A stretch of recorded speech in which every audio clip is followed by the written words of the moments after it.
Gate వేయలేదు. ఇక్కడ gate ఒకటి ఇక్కడ ఎంట్రన్స్ ఉంది. అక్కడ ఇక్కడ ఏం మాట్లాడుతున్నావు? ఏముంటది పార్కింగ్ లా? సెల్లార్ల పార్కింగ్ ఉంటుందా? ఏముంటది? ఏం మాట్లాడుతున్నావు? చూడు రివిలా వాడు తుంగనా కొడుకులే. చూడు రివిలా వాడు ఇట్లా మాట్లాడుతున్నవాడు. 5 మంది చచ్చిపోయిన తర్వాత కూడా వచ్చి వాడు ఏం మాట్లాడుతున్నవాడు?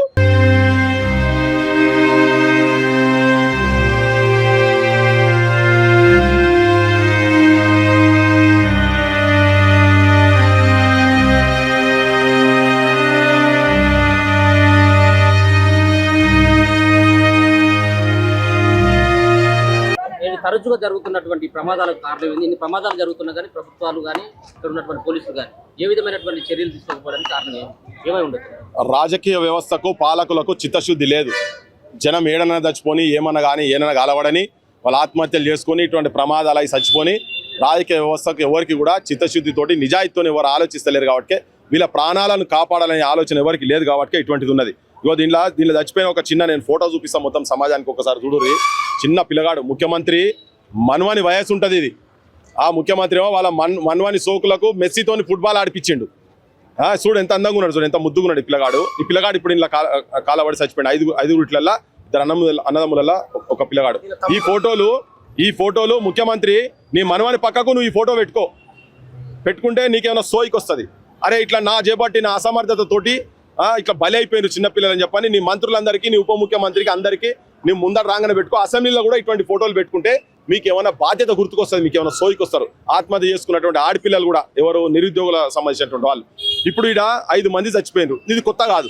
ఈ గవర్నమెంట్ వచ్చిన తర్వాత కూడా ఇక అట్లనే ఇన్సిడెంట్ ఒకటి గుల్జార్ హౌస్ లో జరిగింది కదా. ఒకటే కుటుంబం 17 మంది చచ్చిపోయారు. ఒకటే కుటుంబం. గీడ పక్కకు కూతవేటి దూరంలో గిడికెళ్ళి ఉరుకుతే ఒక్కసారి దమ్మబడి చూస్తే బజార్ గట్ల 9 మంది చచ్చిపోయారు. స్వప్నలో కాంప్లెక్స్ లో ఒక 6 మంది చచ్చిపోయారు. ఇప్పుడు ఈడ 5 మంది చచ్చిపోయారు. మొన్న ఒక 20 మంది పటాన్చెర్ల 40 మంది చచ్చిపోయారు కదా. ఇది జరుగుతూనే ఉండాలా. ఇవన్నీ ఇల్లీగల్ ఎందుకు జరిగిందంటే ఇది క్లియర్ కట్ గా సెల్లార్లో వెహికల్స్ పార్కింగ్ పెట్టాల్సినటువంటి జాగాలో వాళ్ళు మొత్తం ఫర్నిచర్ తీసుకొచ్చి పెట్టిండ్రు. ఇది ఇలా ఫర్నిచర్ పెట్టి నడుపుతున్నది కొత్త కాదు. ఇది ఏం లెక్కలు జరుగుతూనే ఉన్నది. దీన్ని ఎవరు ఆపాలి? అధికారులు ఆపాలి. అధికారులు ఏంటిది? అధికారుల దగ్గర పైసలు తీసుకుంటారు. ఈ అధికారులను అపాయింట్ చేసేటోడు ఎవరు? రాజకీయ నాయకుడు. వాళ్ళు పైసలు ఇస్తారు. ఇవన్నీ ఇట్లా నడిచేటందుకు వీళ్ళందరూ ఏం చేస్తారు? ఈ సమాజం అంతా కలిసి ఒక దగ్గర పైన పోయి ముఖ్యమంత్రి లెవెల్లో, మంత్రి లెవెల్లో వాళ్ళు ఇన్ని పైసలు ఇస్తారు. లంచగొండుల రాజ్యం అయ్యే పట్టుకనే ఇది ఇట్లా తయారై ఉన్నది. ఇది ఒక్క వ్యవస్థ కాదు. నేను మళ్ళా చెప్తున్నా రిపీటెడ్ గా, మీరు మొత్తం దుకాణాలకు పోయినరి ఎవరికి కూడా పర్మిషన్ ఉండదు. ఇక్కడ ఫైర్ పర్మిషన్ ఎవరికి కూడా ఉండదు. ముచ్చటే లేదు. మరి ఇట్లా జరిగినప్పుడు ప్రమాదం వాడు పాటకు పెట్టిండు. కింద గేటు పాటకు పెట్టి దానికి తాళం వేసిండు. ఎందుకు తాళం వేసిండు? వాడు ఫర్నిచర్ ఉన్నది కాబట్టి వాడు తాళం వేసిండు. ఎవడో ఎత్తుకపోతారో అని తాళం వేసారు. ఆ తాళం లేకుండా పిల్లలు బయటికి కుక్కుతారు. ఆ పిల్లలు వాళ్ళ ఆర్తనాదాలు మంటలు రాగానే, ఒక పెద్ద మనిషిని చిన్న పిల్లల మంటలు రాగానే 2 పిల్లలు యువకులు, ఆటో నడిపే పిల్లాడు, పిల్లగాడు ఫిట్టరు, హబీబ్ ఒక పిల్లగాడు ఇమ్తియాజ్, వాళ్ళని కాపాడుతుంది. వాళ్ళు 2 పోయారు. వాళ్ళు కూడా చచ్చిపోయారు. ఘోరం. ఆడ కుర్చీలు ఎందుకు పెట్టిరా? పార్కింగ్ లా కుర్చీలు ఎట్లా పెడతారు? సెల్లార్ల కుర్చీలు ఎట్లా పెడతారు? నీ కంపెనీ ఓనర్ అనువు ఎట్లా పెడతావు? నువ్వు పార్కింగ్ లా కుర్చీలు ఎట్లా పెడతావు? పార్కింగ్ లా కుర్చీలు ఎట్లా పెడతావు? మీరు సెల్లార్ పార్కింగ్ ప్లేస్ ఆది, స్టోర్ ఆది. ఏం మాట్లాడుతున్నావు? దుకాణాలు చూడు. వీళ్ళకి బలం ఏంటంటే రాజకీయ నాయకులు బలం. వాళ్ళకి పైసలు ఇస్తారు కాబట్టి వీళ్ళు ఇట్లా మాట్లాడుతున్నారు. సెల్లార్ లో బండ్లు ఉంటాయా? ఏముంటాయా? ఇట్లా 5 మంది చచ్చిపోయినాక కూడా ఇంకొచ్చి మాట్లాడుతున్నావు సిగ్గు లేకుండా. వాళ్ళ ఏజెంట్ అను దుకాణాలు అమెరికా రాండి. దుకాణాల్లో ఇక్కడ రా. ఏం మాట్లాడుతున్నావు? ఏముంటుంది పార్కింగ్ లా? సెల్లార్ల పార్కింగ్ ఉంటుందా? ఏముంటది? ఏం మాట్లాడుతున్నావు? సెల్లార్లా ఏముంటాయి? సెల్లార్ల సామాన్ ఉంటాయా? ఏముంటాయి సెల్లార్లా? ఏముంటాయి? దొంగ కొడుకులు మొత్తం పైసలు ఇచ్చి అలవాటు పడి చిన్న పిల్లలు సిగ్గు లేకుండా చూడు రివిలా వాడు తుంగనా కొడుకులే. చూడు రివిలా వాడు ఇట్లా మాట్లాడుతున్నవాడు. 5 మంది చచ్చిపోయిన తర్వాత కూడా వచ్చి వాడు ఏం మాట్లాడుతున్నవాడు? వాడు గేట్ వేసిన దాని గురించి కాదు. అదే పార్కింగ్ ఉన్నది చూస్తున్నారు కదా సెల్లార్లలో. మీరు కింది పోయి విజువల్ తీసుకున్నారా? మొక్కని 100 చైర్లు ఉన్నాయి ఆడ. తుంగనా కొడుకులు మదాలెక్కి ఆంబోతుల్లోకి వచ్చి వీళ్ళకేంది బలం తెలుసా? వీళ్ళకు రాజకీయ నాయకులు బలం, వీళ్ళకి దొంగ కొడుకులకు రాజకీయ నాయకుల బలం. వాళ్ళు పైసలు ఇచ్చారు, వాళ్ళ చేతులలో ఉంటారు కాబట్టి వాళ్ళు ఏం చేసినా నడుస్తాయి. మా బోటోలేమో బొక్కల వారిస్తారు. మా బోటోలను అడిగితే బొక్కల వారిస్తాం. మదం చూడు వానికి, మన అంకారం అని మదం చూడు. చిన్న పిల్లలు చచ్చిపోయారు నాయన అంటే పైసా కనికరం లేకుండా దుర్మార్గుడు దొంగ నా కొడుకు వచ్చి వాడు బయటకు వచ్చి అంటాడు ఇది దాని గురించి చేయలేదు, తాళం దాని గురించి పెట్టారని గడ్డిబిక పెట్టారా? దేని గురించి పెట్టారు మరి? అసలు పార్కింగ్ ప్లేస్లలో కుర్చీ ఎట్లుంటాయి?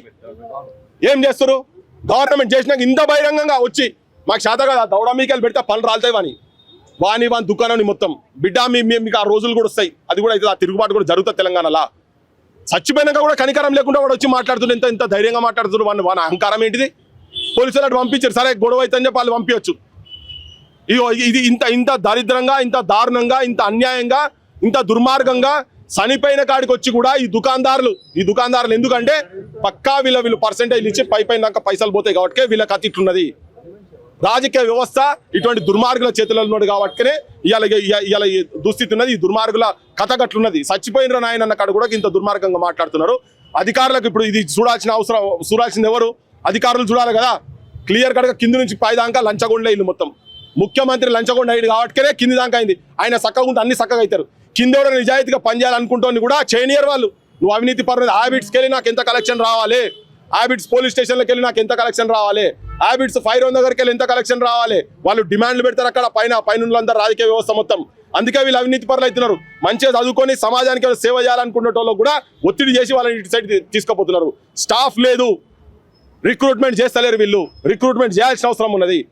బాధ్యత అసలు ఈ మాట్లాడినోని ఫస్ట్ కేసు పెట్టి బుక్కల పడాలి. ఫస్ట్ విని వాడు అట్లా మాట్లాడినందుకే బుక్కల పడాలి. ఇప్పుడు వచ్చి మాట్లాడినాడు వాడు షాప్ సంబంధించినోడు ఉన్నట్టున్నాడు. వాని మీద కేసు పెట్ట వాడికి షాప్ క్యాషియరా? వాడు క్యాషియర్ కాడు, వాని పేరేందో తెలియదు. మీరు ఎంక్వైరీ చేయండి, వాని మీద కేసు పెట్టాలి. వాడు వచ్చాడు మాట్లాడేందుకు. ఇంత బాధ్యత లేకుండా వాడు వచ్చి మాట్లాడింది కదా, మాట్లాడేందుకు వాని బుక్కల పడాలి ఫస్ట్. ఈ వ్యవస్థ మొత్తం సర్వనాశనం అయిపోయినది. ఇల్లీగల్ దందాలు చేస్తున్నారు కాబట్టినే బిల్లులు లేకుండా దందాలు చేస్తున్నారు. అది ఇల్లీగల్ కదా. పార్కింగ్లో ఫర్నిచర్ ఉంటుందా? బండ్లు ఉంటాయా?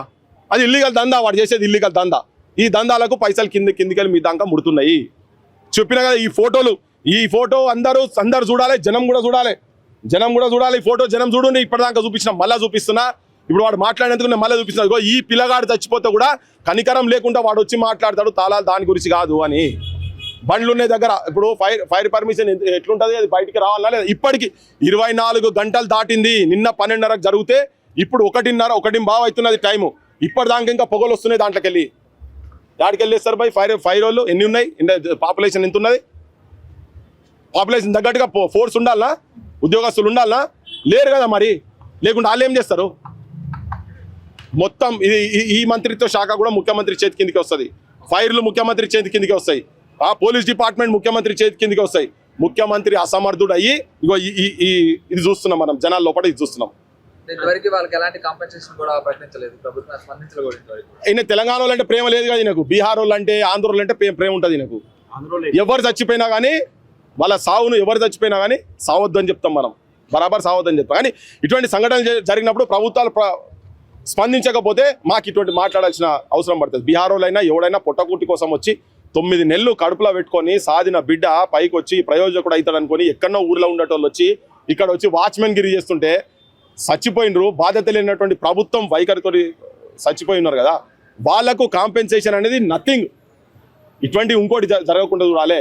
వాడనేమో పోయి బయటికి వెళ్ళి వచ్చిన వాళ్ళకేమో కోట్ల రూపాయలు ఇచ్చిండు కదా ముఖ్యమంత్రి పోయి. మరి ఇక్కడికి ఒక్కడు కూడా రాలేదు. వాడు వచ్చేవాడు పొద్దుగాల వచ్చి మాట్లాడేటాడు. తలకాయ ఉన్నదో లేదో రాజకీయ నాయకుడు వచ్చి పొద్దుగాల అన్నాడట, కాంగ్రెస్ వాడు అన్నాడట. ఇది మా ప్రభుత్వంలో ఇచ్చింది కాదు, గత ప్రభుత్వంలో. మరి గత ప్రభుత్వంలో ఇచ్చినది తప్పుంటే నువ్వు సరిదిద్దుకోవాలా లేదా? ఈ మొత్తం హ్యాబిట్స్ అందరికీ ఇప్పుడు కాదు. ఆ బిల్డింగ్ చూడు, దానికి పర్మిషన్ ఉండదు. ఫైర్ దానికి పర్మిషన్ ఉండదు. ఏ బిల్డింగ్ పర్మిషన్ ఉండదు అబ్బా ఫైర్ది. మొత్తం అవినీతి, మొత్తం అద్దాలతో పడి ఉన్నది. ఆ బిల్డింగ్ ఉండేది కాదు, కుట్టేది. చిత్తశుద్ధి లేక మనం ప్రజలు పైసలు తీసుకొని లంగలు దొంగలని ఎన్నుకుంటే తీసుకుపోయి అసెంబ్లీలో రోడ్స్ను చిచ్చోరానా కొడుకులను తీసుకుపోయి అసెంబ్లీలో పార్లమెంట్లో కూర్చోబెడితే మన గతికి ఇట్నే అవుతున్నది. ఇటే అవుతుంది. జనం కూడా పైసలు తీసుకోకుండా నిజాయితీ పరులను నీతివంతులను ఇలా రాయికెళ్ళ మంచి మాట్లాడదామంటే కూడా యాడికెళ్ళవుతారా బై నీకు ఎన్ని పైసలు నేను కాడికి వచ్చింది. పైసలు తీసుకుంటే గిట్లనే కాపాడుతావు. ఇంకా పొగలు వస్తున్నాయి.